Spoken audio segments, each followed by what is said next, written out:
Welcome back viewers, आपको welcome कहेंगे सच सवेरा में। और सच सवेरा का आज का सवाल जिसको आप आंसर कर सकते हैं वो आपको बताते चले। कौन सी तारीख है जिसमें दिन और रात का दौरानिया एक जैसा होते हैं? जी हाँ, इसका आप देंगे जवाब। इसके अलावा आज का मौजू है वालिदैन का अदब। हमारा मज़हब हमें सिखाता है, कुरान मजीद में है, वालिदैन पर एहसान करो। तो वालिदैन पर एहसान, जब वालिदैन ने इतना कुछ हमारे लिए किया है तो उनके लिए कुछ करना जो है वो अल्लाह ताला एक एहसान की मानंद बयान फरमाता है। और यकीनन उसकी बहुत बड़ा फजीलत है, उसका बड़ा सवाब है।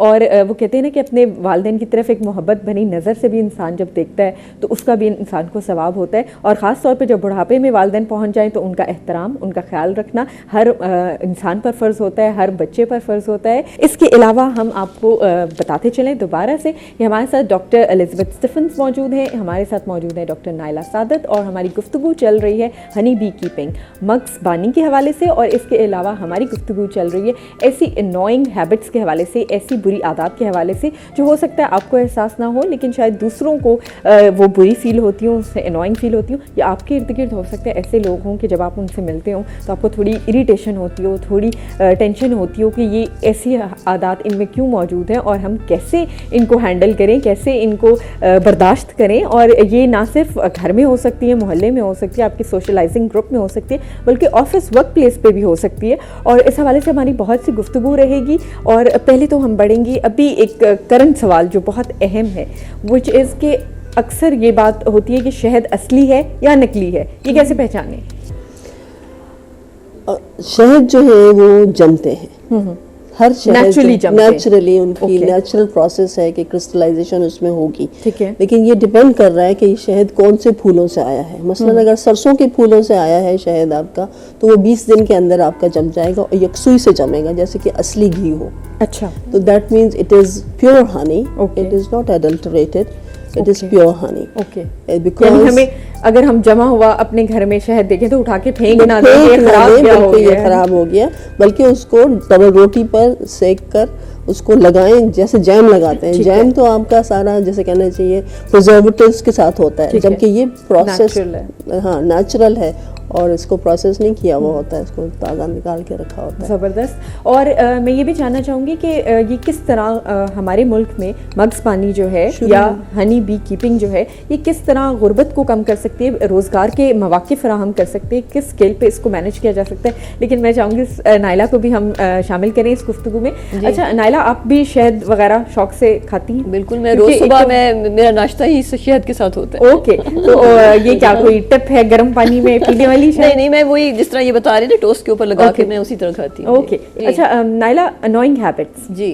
मैं कुछ थोड़ा सा बताना चाह रही थी कि जैसे वर्क प्लेसेस पे जहाँ पे आप काम करते हो, दोनों औरतें मर्द दोनों काम करते हैं, वहाँ पे मैं अक्सर ये है कि थोड़े बहुत सर्वेज भी करती रहती हूँ कि क्या लोगों को क्या पसंद नहीं है। क्या जो सबसे ज़्यादा स्पेशली लेडीज़ को भी प्रॉब्लम होती है कि वो मतलब वर्क प्लेसेस पे भी जिस तरह होती है, मैं एक जनरली भी आपको बता रही हूँ कि जैसे लोग, एक तो होता है कि बहुत ज़्यादा जैसे करीब होके बात करना वो लोगों को पसंद नहीं करते। कई लोगों को होता है कि मतलब थोड़ा सा फासला रखने की ज़रूरत होती है। इसी में मेरा जवाब भी है कि क्या करना चाहिए आपको, ठीक है, डिस्टेंस रखना चाहिए। हाँ, डिस्टेंस रखना चाहिए। और एक होता है कि आजकल जैसे है ये सेल है, इस पे आप ऊंची ऊंची बातें कर रहे हो और मतलब वर्क प्लेस पे भी आप बैठे हुए हो और पता नहीं कितनी कहानियां आप सुना रहे होते हो और आपकी कोशिश ये होती है कि दूसरा भी सुने उसको। अच्छा, मतलब इनडायरेक्टली आप बता रही थी कि जैसे एक तो अनोइंग हैबिट में ये होता है कि आप बहुत ज्यादा ऊंची ऊंची बातें कर रहे होते हो दूसरों को सुनाने के लिए।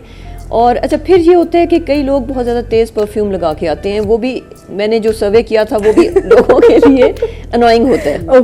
कुछ लोगों को एलर्जी भी हो सकती है उससे, ठीक है। मतलब जो बहुत, क्योंकि आप वर्क प्लेसेस पे साथ बैठे होते हो, केबिन्स आपके छोटे होते हैं या साथ हो, तो वो आपको इरिटेट कर सकती हैं वो चीज़ें। और उसके अलावा मतलब अच्छा, एक और इरिटेटिंग आदत भी होती है लोगों की, मोबाइल पड़ा होता है किसी का तो उठा के करना। हाँ, ये एग्जैक्टली आपने बड़ी की टेक्स्ट उसके चेक करना है, उसमें हो सकता है अपनी तस्वीर लगाई हो, उसके कंप्यूटर को चेक करना, या ये सारी बातें मैं पूछ रही थी लोगों से। तो जो वर्क प्लेस पे मेरे जानने वाले लोग हैं, मेरे फ्रेंड्स हैं, वो ये बता रहे थे कि इस तरह हम लोग तंग होते हैं। या अच्छा, फिर एक और है, जैसे अब तो यही है, इंटरनेट का है सिलसिला, आपको जंक मेल्स आती हैं, आपको कोई इस तरह की, इससे भी लोग इरिटेट होते हैं। आप बगैर मतलब जो टेक्स्ट भेज रहे हो आप, जो टेक्स्ट मैसेजेस जो होते हैं, मतलब जो आपकी मैं बात आजकल के ज़माने की बात कर रही हूँ, जो इरिटेटिंग आते हैं लोगों में, मतलब लोग पसंद नहीं करते बेवजह कोई किसी को टेक्सटिंग कर रहा है, तो इस चीज़ों को भी मतलब ये चीज़ ख्याल में रखनी चाहिए। और बॉडी लैंग्वेज बहुत मैटर करती है, फिर से मैं उस पर आऊँगी, क्योंकि अक्सर मैंने औरतों को शिकायत देखी है, आप बेशक मुंह से कुछ नहीं कहोगे लेकिन जो आपकी बॉडी लैंग्वेज है ना, वो आपको सब कुछ कह देती है। कि आप आंखों से किसी को हैरेस कर सकते हो, आप कोई मतलब मैसेज कन्वे कर सकते हो, आप बॉडी लैंग्वेज से आप किसी को भी कोई मैसेज, सिर्फ लड़कियों को नहीं, लड़के लड़कियां मतलब दोनों को आप तंग कर सकते हो। राइट, और बहुत ज़रूरत है कि हम इन बातों का ख्याल रखें और बेहतर करने की कोशिश करें। कई दफ़ा लोग अनकॉन्शियसली कर रहे होते हैं, उन्हें मालूम ही नहीं होता कि हम कर क्या रहे हैं। मतलब कमिंग बैक टू डॉक्टर साहिबा, मैंने बात की थी कि इसको मगज़बानी को एज अ प्रोफेशन अपनाया जा सकता है, इसको सीखा जा सकता है, इसकी ट्रेनिंग दी जा सकती है, कैसे हो सकता है कि इसको एक रोज़गार की सूरत अख्तियार कर रही है? जी, इसको आप एज अ रोज़गार हर उम्र का जो बंदा है उसको कर सकता है, लेकिन शर्त यह है कि आप डिवोटेडनेस के साथ और दयानतदारी के साथ इसके बारे में सीखें पहले। ठीक है, ट्रेनिंग कोर्सेज में हिस्सा लें, किसी तजर्बाकार मगज़बान के साथ कुछ दिन गुजारें, फिर आपको समझ आएगी कि इसकी क्या रिक्वायरमेंट्स हैं, किस वक्त इसके साथ कौन सी हिकमत अमली करनी चाहिए ताकि आपको सही टाइम पर आपको शहद हासिल हो जाए। सही ट्रेनिंग होनी चाहिए। सही ट्रेनिंग और आपने कहा डिवोशन जी और ऑनेस्टी, ये दो चीज़ें आपने कही, तो ये दो चीज़ें इतनी अहम क्यों? इसलिए कि ये एक जानदार कीड़ा है और इसकी रिक्वायरमेंट्स हैं, इसको खुराक भी चाहिए, इसको वैसे तो ये इतना ज़्यादा लापरवाह नहीं हो सकते, लापरवाह नहीं हो सकते, इसमें बीमारियां भी आ जाती हैं, तो ये सारी चीज़ें आपको ध्यान रखनी चाहिए और रेगुलरली इसका चेकअप होना चाहिए। और ऑनेस्टी ये है कि शहद जब आपने हासिल किया है तो उसको साफ़ सुथरे बर्तनों में रखना, साफ़ सुथरे तरीके से उसको कशीद करना और हाइजीन का ख्याल रखना। और एडल्ट्रेशन लोग कहते हैं ना कि शहद में मिलावट हो गई, वो ये कि जिस वक्त शहद के दिनों के आयाम है, फूलों से शहद आ रहा है, उस वक्त अगर आप चीनी पिलाना शुरू कर दें। अच्छा, हाँ, ये भी होता है? ये भी होता है, क्योंकि चीनी पिलाना वैसे तो मैनेजमेंट का हिस्सा है, लेकिन ये सिर्फ उस सूरत में जब बाहर से कुछ ना आ रहा हो और आपने शहद सारा उनसे ले लिया है, कशीद कर लिया, निकाल लिया है, तो उनके सर्वाइवल के लिए आपको खिलाना है। और वो आयाम होते हैं जुलाई और अगस्त का। ये इन 2 महीनों में आप चीनी का शीरा पिलाएं बेशक। हम बात कर रहे थे अबाउट के एक ऑनेस्टी होनी चाहिए, चीनी का जो शीरा है वो भी टाइम पे पिलाएं। अच्छा, ये काम, ये बिजनेस स्टार्ट करने से पहले कितनी इन्वेस्टमेंट की जरूरत है? क्या बहुत ज्यादा कुछ इन्वेस्टमेंट करनी चाहिए, कोई रकबा बहुत ज्यादा होना चाहिए? डिपेंड करता है कि आप इसको एज अ बिजनेस लेना चाह रहे हैं या सिर्फ एक आध कॉलोनीज रख के आप सिर्फ अपने खानदान की जरूरत पूरा करना चाह रहे हैं।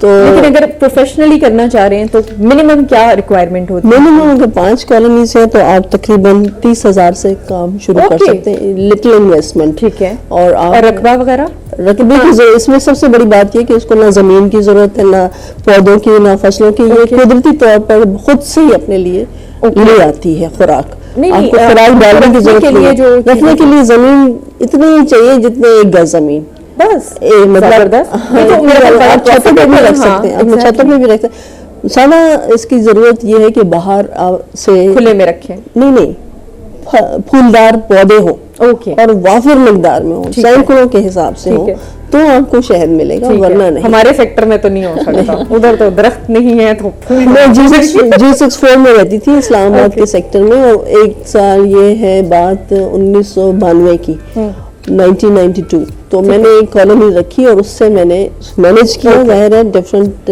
सीजनल मैनेजमेंट होती है कि सर्दियों में ये करना है, गर्मियों में ये करना है, बाहर में ये करना है। आप इनकी ट्रेनिंग देते हैं? एग्रीकल्चर रिसर्च सेंटर, इस पर ये शोबा मगज़बानी आज से 32 साल पहले, 32 इयर्स बैक, हाँ, और मैंने तभी ज्वाइन किया था और मेरा तजर्बा तब से है। पहले हम पहाड़ी मक्खी को रखते थे डिब्बों में और उससे जो शहद हासिल होता था वो मुश्किल से बमुश्किल 8 किलो सालाना। फिर पीआरसी ने इंट्रोड्यूस किया, एक्सक्यूज मी, वैलायती मक्खी को, यानी फार्मिंग मक्खी को, और जो कि जिसकी पोटेंशियल बहुत ज़्यादा है। और इस वक्त हम उस एक कॉलोनी से हम 28 किलो तक शहद हासिल कर सकते हैं।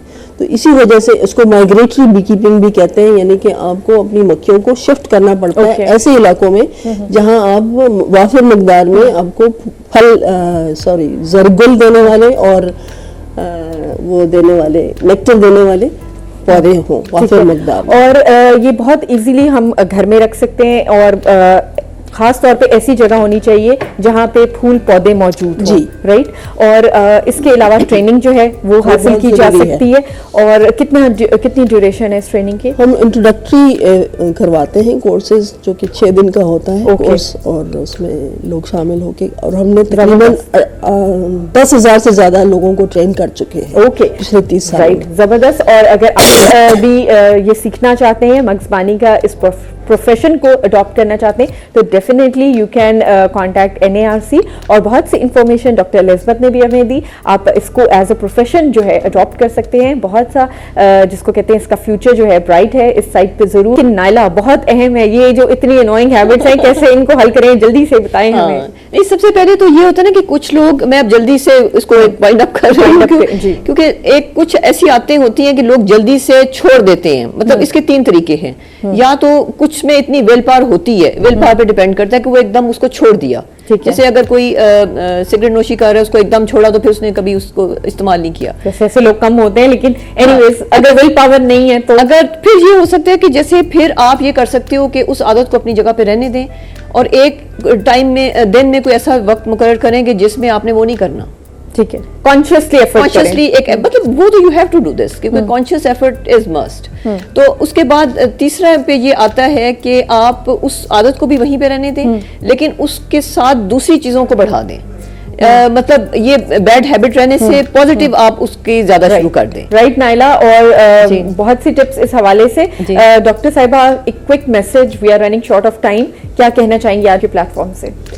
यही कि शहद की मक्खियाँ पालनी चाहिए। पाकिस्तान में बहुत ज़्यादा पोटेंशियल है, और इस वक्त ज़्यादातर मगज़बानी में जो लोग इन्वॉल्व हैं वो ज़्यादा अफगानी हैं।